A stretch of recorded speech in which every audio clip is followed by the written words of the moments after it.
नमस्कार। आज हम एक ऐसी स्रोत सामग्री पर बात करने वाले हैं जो हमारी कई जानी मानी धार्मिक मान्यताओं पर, खासकर ये जो नवरात्रि से जुड़ी पूजा पाठ की विधियां हैं, उन पर बहुत गहरे सवाल खड़े करती हैं। जी नमस्कार। ये सामग्री संत रामपाल जी महाराज के सत्संगों पर आधारित है और इसमें नवरात्रि के दौरान जैसे व्रत रखना, जागरण करना, कलश स्थापना, इन सब चीजों को शास्त्रों की कसौटी पर परखा गया है। हाँ, और उनकी प्रामाणिकता पर सवाल उठाया गया है ना। बिल्कुल।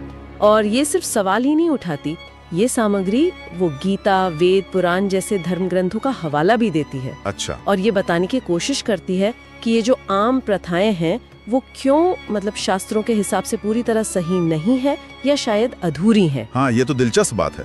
तो ये एक तरह से एक वैकल्पिक रास्ता भी सुझाती है। जी हाँ, ये कुछ खास मंत्रों की बात करती है और ये दावा भी कि कर्मों के बंधन से, जिसे प्रारब्ध कहते हैं, उससे पूरी तरह छुटकारा कैसे मिल सकता है।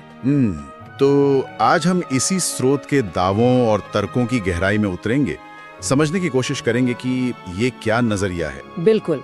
और ये ध्यान रखना जरूरी है कि हम यहाँ बस इस स्रोत में दिए गए विचारों का विश्लेषण कर रहे हैं, उनका समर्थन या खंडन हमारा उद्देश्य नहीं है। सही कहा। तो चलिए शुरू करते हैं। स्रोत सबसे पहले यही सवाल उठाता है कि नवरात्रि में जो हम सब देखते हैं या करते भी हैं, जैसे वो बड़े बड़े पंडाल लगते हैं, लोग गरबा खेलते हैं, कलश रखते हैं। हाँ, दुर्गा सप्तशती का पाठ होता है, रात भर जागरण करते हैं, व्रत रखते हैं और कन्या पूजन, हवन करना, क्या ये सब वाकई शास्त्रों में बताया गया है? ये है मूल सवाल।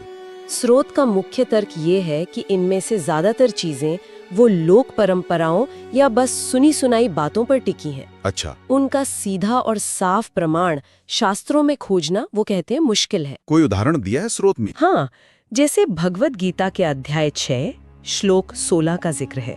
उसमें कहा गया है कि बहुत ज्यादा व्रत रखना या बिल्कुल न खाना ये योग साधना के लिए ठीक नहीं है।